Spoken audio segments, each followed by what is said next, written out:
In today's video, I'm going to teach you how to add payment methods in Webflow. To get started, open your project in Webflow. Once you are inside the project dashboard, look over to the left-hand side and click Settings.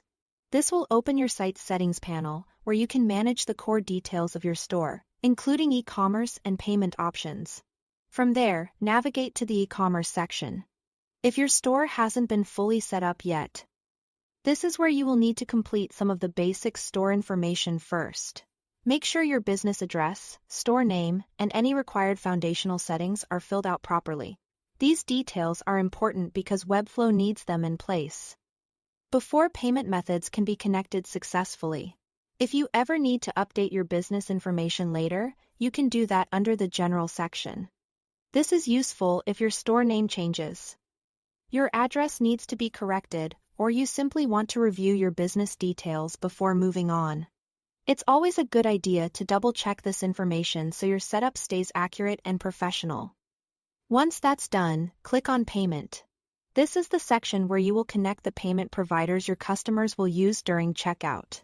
First, connect Stripe for credit cards and digital wallets.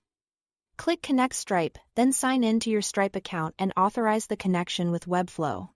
After the connection is complete, Stripe will handle card payments for your store. In addition to standard credit and debit card payments, Apple Pay, Google Pay, and Microsoft Pay are enabled by default on your live checkout pages. That means customers using supported devices and browsers can check out faster with those digital wallet options, which can help create a smoother buying experience. Next, connect PayPal. Click Connect PayPal. Then log into your PayPal business account and grant Webflow permission to connect. Once this is approved, the PayPal payment option will automatically appear for customers on the cart and checkout pages. The nice part here is that you don't need to add any extra code or perform any advanced setup to make it visible. Webflow handles that for you automatically after the connection is successful. At this point, your main payment methods are set up in Webflow, and your store is ready to accept payments through Stripe and PayPal, depending on what you connected.